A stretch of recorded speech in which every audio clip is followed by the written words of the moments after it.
কোরআনের মাধ্যমে সেই ক্রিয়েটার একদিকে যেমন বলছে যে এই পৃথিবীর সমস্ত সৃষ্টির পেছনে আমি রয়েছি, আমার মাধ্যমে সব কিছু সৃষ্টি হয়েছে এবং প্রত্যেকটা প্রাণ, প্রত্যেকটা জীবন,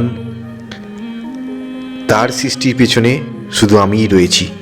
কোরআনের মাধ্যমে সেই ক্রিয়েটার, সেই অলমাইটি আল্লাহ কিন্তু এটা আমাদেরকে জানাচ্ছে। কিন্তু অপরদিকে সবথেকে খাদ্য নিয়ে, সবথেকে যে প্রাণী নিয়ে, সবথেকে যে প্রাণীর মাংস নিয়ে কন্ট্রোভার্সি তৈরি হয়েছে আমাদের মধ্যে, সেটা হচ্ছে why pork is prohibited in Islam. এবার কোশ্চেন হতেই পারে, মনে হতেই পারে যে ধূলিকণা সেই ক্রিয়েটারের হাত ধরে সৃষ্টি হয়েছে, যে বৃক্ষ যে বীজ থেকে তৈরি হয়েছে, সেই বীজ যদি, সেই ক্ষুদ্রতম বীজ যদি সেই ক্রিয়েটারের হাত ধরে তৈরি হয়ে থাকে, তাহলে সেই পর্কও তো সেই ক্রিয়েটারের হাত ধরে তৈরি হয়েছে। তাহলে সেই ক্রিয়েটার নিজে কেন সেই পর্ককে এবং সেই পর্কের মাংসকে মানুষের ক্ষেত্রে হারাম বানিয়ে দেওয়া হয়েছে? এবং কোরআন স্ট্রিক্টলি এটাকে রেজিস্ট করে to have it or to eat it. এবং সর্বোপরি এই কথা বলার মাধ্যমে শুরু করি যে কোরআনের কোথাও মেনশন করা নেই যে কোরআন শুধুমাত্র লেখা হয়েছে বা কোরআন শুধুমাত্র পৃথিবীর বুকে পাঠানো হয়েছে মানুষের জন্য, শুধুমাত্র ইসলাম ধর্মাবলম্বী মানুষদের জন্য।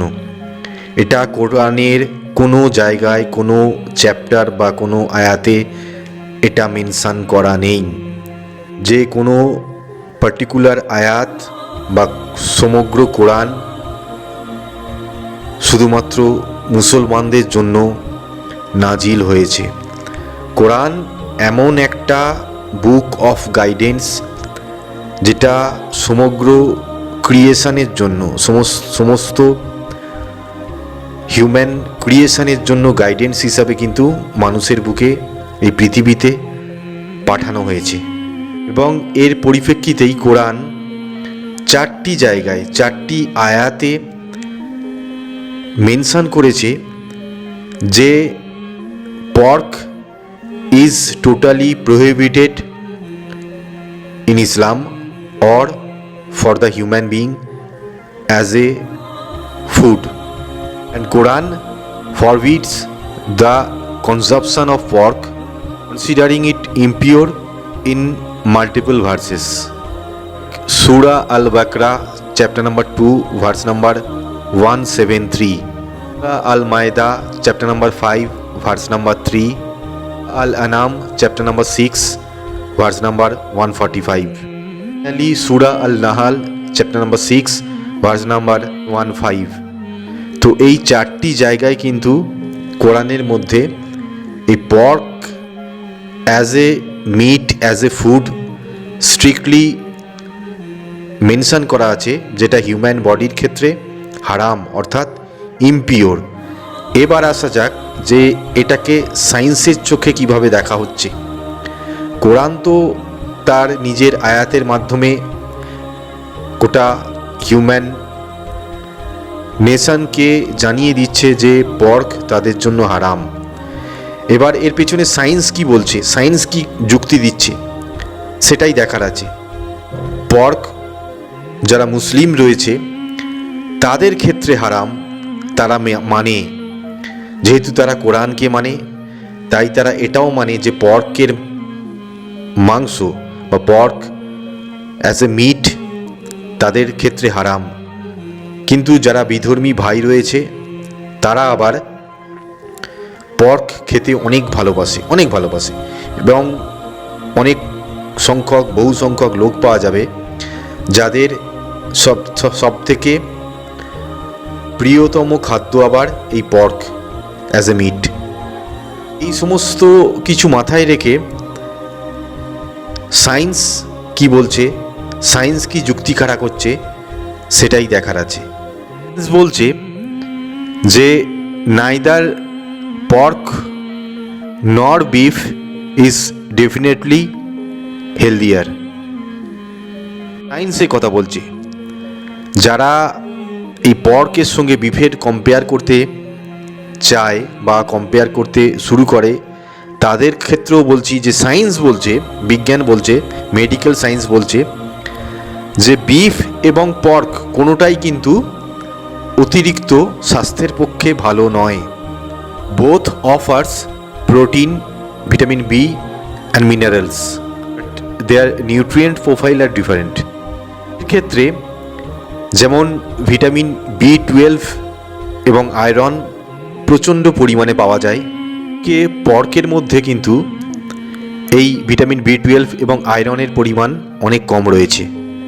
পর্কের ক্ষেত্রে অ্যাজ এ নিউট্রিয়েন্ট প্রোফাইল যেগুলো অত্যধিক পরিমাণে পাওয়া যায়, ভিটামিন B1, থিয়ামিন, এটা অধিক পরিমাণে পর্কে পাওয়া যায়। এটা অত্যন্ত ভাইটাল ফর এনার্জি প্রোডাকশান। এবং অন্যদিকে মেডিকেল সায়েন্স এটাও বলছে যে pork is the biggest source of zinc and iron.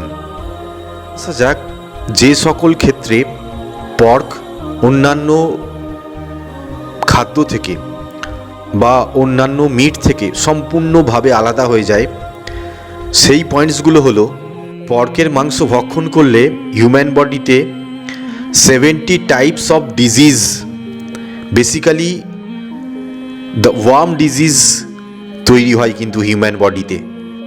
Whipworm, tapeworm, roundworm, hookworm, তো অত্যন্ত ক্ষতিকারক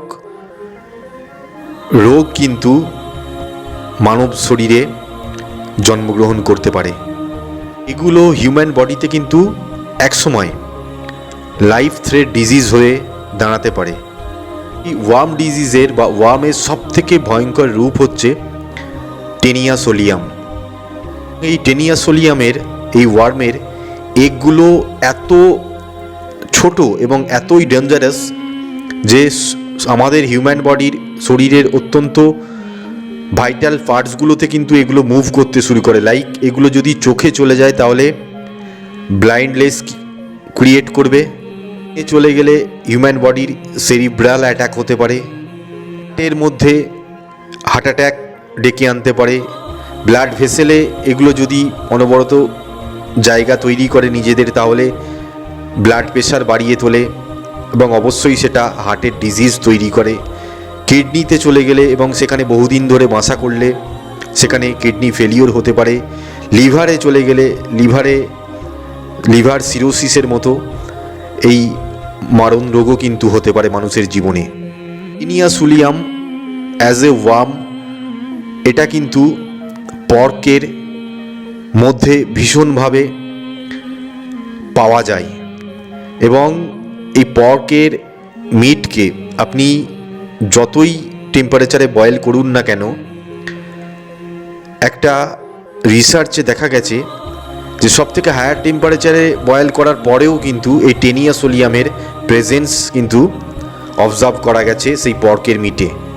হোয়ারঅ্যাজ অন্যান্য যে সমস্ত মিটসগুলো রয়েছে সেখানে কিন্তু এত ডেঞ্জারাস যে সমস্ত ওয়ার্মগুলো বললাম এবং ডিজিজগুলো বললাম, এর কিন্তু প্রকোপ অনেকটা কম। অন্যান্য মিটের তুলনায় কিন্তু পর্কে মাসেল বিল্ডিং মেটেরিয়ালটা অনেক কম থাকে। পর্কের মিটে মাসেল বিল্ডিং মেটেরিয়াল অনেক কম থাকে এবং ফ্যাটের পরিমাণ অনেক বেশি থাকে। পর্কের ফ্যাটের পরিমাণ অনেক বেশি থাকে, যেটা কিন্তু আমাদের ব্লাড ভেসেলে কোলেস্টেরলের মাত্রাকে অনেক বাড়িয়ে দেয়, ব্লাড প্রেশারকে অনেক বাড়িয়ে দেয় এবং ফাইনালি কিন্তু হার্ট অ্যাটাক করার চান্সেস কিন্তু অনেক বাড়িয়ে দেয়। ফাইনালি কোরআন যেটা বলে, সায়েন্সও সেই একই কথা বলে যে পর্ক অর্থাৎ pig they are the most shameless and dirty animal in the world. Most shameless and dirty animal. Dirty animal কেন বলা হচ্ছে? কারণ এরা সর্বত্র নোংরা জায়গায় থাকার মানসিকতা তৈরি করে। আপনি এদেরকে যতই ভালো জায়গায় ভালো পরিবেশে রাখার চেষ্টা করুন না কেন, এরা সেই যে জায়গাটায় থাকে সেই জায়গাটাকে অত্যন্ত নোংরা পরিবেশ ক্রিয়েট করার মাধ্যমে সেই জায়গাটাকে তাদের মতো করে তৈরি করার চেষ্টা করে। এবং সেমলেস কেন বলা হচ্ছে? কারণ এরা এতটাই জঘন্য ক্যারেক্টারের প্রাণী হয় যেটা নিজেদের লাইফ পার্টনারকে অন্যান্য যারা নেবার ফ্রেন্ডস রয়েছে তাদের হাতে তুলে দেওয়ার বা তাদেরকে একটা আহ্বান জানায় যে come with him or her to have sex. তাদের ফ্রেন্ড সার্কেলের মধ্যেই তাদের বন্ধুদেরকেই তারা ইনভাইট করে যে আমার পার্টনারের সঙ্গে এসো and two have sex with him or হার। এই ক্যারেক্টার হচ্ছে পকের ক্যারেক্টার বা পিগের ক্যারেক্টার। এই জন্যেই কিন্তু এদেরকে most seamless animal in the world বলা হয়। সাধারণত আমরা ওয়েস্টার্ন কালচারে অবজার্ভ করে থাকি, ওয়েস্টার্ন কালচারে সাধারণত শুনে থাকি বা দেখে থাকি যে নাইট পার্টি শেষ হওয়ার পর যে যার ওয়াইফকে সোয়াপ করে, যে যার ওয়াইফকে এক্সচেঞ্জ করার মাধ্যমে কিন্তু তারা রাত্রি যাপন করে। তো এর থেকে বড় নোংরা ক্যারেক্টার আর হতে পারে না, এর থেকে বড় নোংরা ক্যারেক্টার আর হতে পারে না মানব জীবনের ক্ষেত্রে। যে পার্টি করছো ঠিক আছে, কিন্তু পার্টি শেষে ওয়েস্টার্ন কান্ট্রিতে এগুলো আমরা শুনেছি, দেখেছি, খবরেও এসেছি, পার্টি শেষে ওয়াইফ এক্সচেঞ্জ হয় নিজের পার্টনারের সঙ্গে, নিজের লাইফ পার্টনারের একটা এক্সচেঞ্জ হয় এবং নিজেদের ফ্রেন্ড সার্কেলের মধ্যেই তাদেরকে ইনভাইট করা হয় যে come to have sex with my wife or to have sex with my husband. So it's a nasty culture, dirty culture, seamless culture. Same character কিন্তু এই সোয়াইনের মধ্যে পাওয়া যায়, এই পকের মধ্যে, এই পিগদের মধ্যে পাওয়া যায়। That is why this animals are called most shameless and dirty in the world. এটা গেল সায়েন্স এবং কোরআনের কথা, এটা গেল কোরআন এবং সায়েন্সের কথা। শুধুমাত্র তাদের কোশ্চেনের পরিপ্রেক্ষিতে যারা বারে বারে এই কোশ্চেনটা রেজ করে যে হোয়াই পক ইজ হারাম ইন ইসলাম, তাদের উদ্দেশ্যে কিন্তু কোরআন এবং সায়েন্স এই যুক্তি খাড়া করে। কিন্তু যারা পর্ককে নিজেদের অত্যন্ত প্রিয় খাদ্য হিসাবে বেছে নিয়েছে তাদের ক্ষেত্রে আলাদা, কিন্তু মানব জীবনের ওভারঅল যেটা ক্ষতি হয় বা ক্ষতি করতে পারে সেটা কিন্তু এই কোরআন এবং সায়েন্স তুলে ধরেছে, আর অন্য কিছু নয়।